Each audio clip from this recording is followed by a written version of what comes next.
The Joe Rogan Experience. I've been following your exploits on social media, and the yellow caiman. Yes. Dude, that is a wild-looking creature. Isn't it? It's And unbelievable. It was thought to be extinct? Yeah, so it's a little confusing. It's a species that was last seen when the last one died in a zoo in the 80s. And because of the region that it occupies in Colombia, which has always been controlled by FARC rebels, nobody had been back down there to look for it. And myself and there's actually this amazing Colombian scientist named Sergio Riena, we're both kind of going and prodding and trying to see if we could get in. And we both found it within a month of each other. Oh, wow. Yeah. Now, it was a beautiful-looking creature. Look at that thing. Right? It's such a wild green-yellow color. So wild-looking. It's super unique. Dude, you're just holding that thing by the neck? Yeah, we just had a little wrestling match, him and I, so. You don't even have body control. Don't you want to take mount here? Maybe get a back mount, get some hooks in?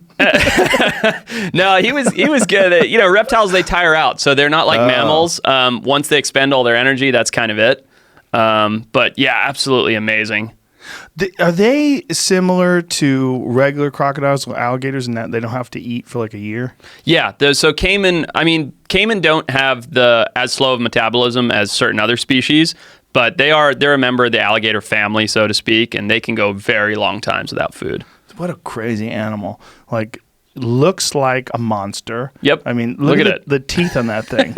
Swallows things basically whole. Just It spins to take chunks off of things. Swallows them whole. It doesn't have to eat for a year. Can go underwater for how long without holding its Like breath? 40, 45 minutes, some of them. Yeah, some species. Yeah. So you have no idea it's there. Right. It's just waiting for you. And they're fairly small, right? There's like a 90-pound animal when it's fully grown. Well, these ones, it's so little is known about this particular species of caiman that it's hard to say. I would say, 100 pounds is probably about right. There's a great photo, Jamie, from the Nature is Metal Instagram page from yesterday. That page is nuts. I love that I love page. it too. I love that page. There's a great one of a jaguar with a caiman in its mouth. That one. Look at the eyes on that fucker. Yeah. Expand. Look at that. Oh, the thing of nightmares. Look at those fangs right in the throat, Yeah. like just death grip. And you can see that caiman is death rolling in that scene, right? It's trying to get away. It's rolling, and that jag is just locked in. The eyes on that thing, my God. Unbelievable. It's like nature has created, like in those kind of eyes, that's the perfect vision of terror. Yeah. Like those eyes. Like Totally. if you locked into those eyes, like there's no forgiveness, there's no emotions, there's just ferocity and aggression and death. It seems like nothing but testosterone is behind that. I mean, testosterone is probably the wrong chemical, but it just seems so focused and motivated, and like you say, it looks like death. Yeah, I'm sure there's some testosterone involved in that equation too, but there's a bunch of other cat shit in there. Totally, literally. And they have apparently the thing in the caption was saying that the caiman has one of the greatest bites per pound of any of the big cats.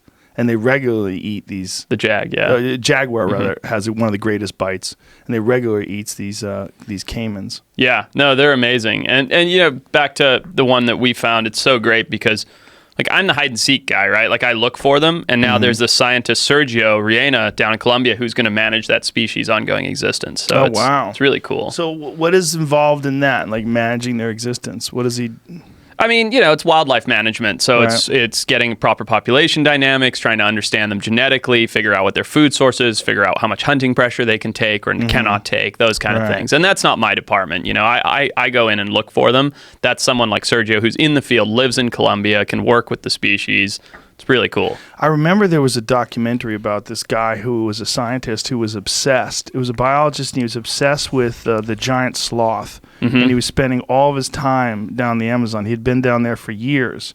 And the documentary was following him at this stage where he was getting really frustrated and not sure if he's wasting his career. Right. Like there was this feeling like, fuck, this thing might not be real. Yeah. Like, because they were telling me, yeah, I saw it. It was over the hill. And, and he's like, you sure you saw it? Right. And they would, they'd bring these people in. They would speak their native tongue, and they'd have this discussion of this thing that they saw 2 years ago. It was big like a bear. Walks on its hind leg. Megatherium. Yeah. They're. We discussed this briefly last time I saw you. I think it's funny. We go straight back to the same wildlife stuff. But yeah, no, it's who knows, right? Who knows if it's still out there? There's definitely ongoing reports. So much so that I forget what university, but some university actually launched an expedition to try and find the Megatherium. So Really? it's Recently? not. I'd have to look it up. Probably 10 years ago now. Huh. Not that long ago, but you know, if an academic institution is putting resources behind an expedition like that, there's a lot of faith and maybe even intel that they're not releasing publicly to say this animal's still here. Wow. That would be crazy. Like, Wouldn't how it? big was a giant sloth? Well, there's a couple of varieties. Like there was a North American one that was enormous, like bigger than a grizzly bear. Wow. Yeah, but so from what I've heard, what I've read, you're talking about something that stands 14 foot tall, walking around the Amazons like this. 14 foot tall, like When bigger erect. than a Kodiak grizzly. That's what the reports say. That's, you gotta take everything with a grain of salt. though, Exactly. right? I mean, People say- you got to take their existence with a grain of salt. like, but this page, whatever this page is, a Bigfoot cousin. What the fuck is this page? And look up there, megalodon sightings. Is the megalodon shark Yeah. still alive? Yeah, and straight Yeah. away that's like discrediting. You're right. Yeah. You're like, okay. What is this website you pull up there?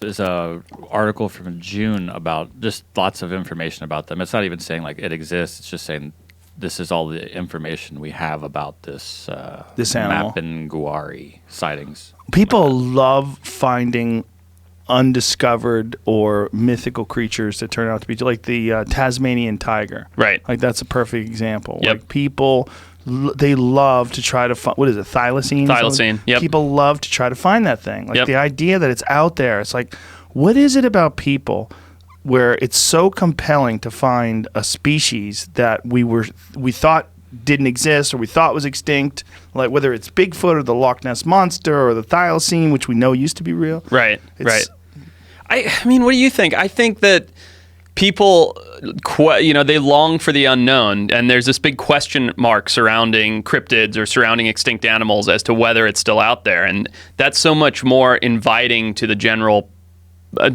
populace to get an answer to than knowing, there's 700 of them left and we're trying to get them up to 1,400 or whatever the species dynamic is for some other animal, as opposed to being like, there could be one out there. Where is it? And I've been on 2 different expeditions looking for thylacine. Really? Yeah. I did one in northern Australia, up north of Cairns, and then one I spent a couple weeks in Tasmania with an amazing biologist, Nick Mooney, who he's adamant that he's seen thylacine, and he's a biologist. This isn't, someone who worked as a biologist that was out in the wilderness going, yeah, I've seen thylacine, and he was terrified to tell everybody, and that tells me that it's more credible, right? Oh. If you're scared to tell people because of your reputation, as opposed to like going out there going, I saw it, Right. that becomes more credible than the people who are just waving their arms in the air going, I told you it's here. When did he come out of the thylacine closet?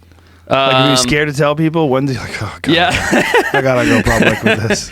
I'm not sure if he told us first or if it was public right before then, but not long ago. I mean, maybe 10 years ago. That is such a cool looking animal, too, because it was a marsupial tiger, right? Yeah, Or a it's- marsupial predator. It's like a whatever it is. marsupial wolf with tiger stripes. It's so bizarre, and it had this amazing jaw that would open like a snake's, like Yeah. way wider than its head should. Stripes on the back. Just such a cool animal. Yeah, and the last one died in a zoo, right? The last one that we think. Yep, in Hobart, in Tasmania. Wow. But let me lay this on you. So my next expedition for that animal, because I'm like all those other people that are kind of obsessed with it. My next expedition for that animal is to Papua New Guinea. So this species, yeah, that's right. This species used to range all the way from Papua New Guinea down through mainland Australia and into Tasmania. When people came over and settled that area, they brought with them dogs, dingoes. And dingoes outcompeted them in mainland Australia and possibly in Papua New Guinea 4,000 years ago. But the thylacine remained in Tasmania where there are no dingoes to outcompete them. But in mainland Australia, you've got a diversity of habitats, so there are places the thylacine could still hide. But in Papua New Guinea, the terrain is so crazy that the idea is that in certain regions, dingoes could have never made it there. So perhaps there's these isolated regions where very small thylacine populations continued for the past 4,000 years. Have there been sightings? Many, but just the same kind of sightings as a giant sloth. You know what I mean? It's all hearsay. Oh, people are so full of shit. It's Yes, so, they are. such a problem if you're going to be a guy like you actually looking for species, Yeah. you know? You gotta wade through so much bullshit. It's Yeah. just, and it's funny because one thing can discredit the entire story. that maybe it shouldn't because they're embellishing, or you can be on the hook for someone's story and be like, I totally believe this guy. It's all real, and it could be complete BS. And it's just so hard to tell. You just have to go with instinct. Oh God. But it is incredibly compelling. I mean, if you really did get an absolute photograph of a thylacine and you knew it was real, or captured one. Yeah, I think it would be the discovery of the century, and I think it would kind of shift the scales for people that are on the fence about why do I care about conservation? Why do I care about wildlife management? Those kind of things. To be like, check this animal out. Something that last saw when we put a bounty on its head. And now it's back, like it's hung on by a thread. Like that's such a message of hope. Let's save it. Let's bring it back.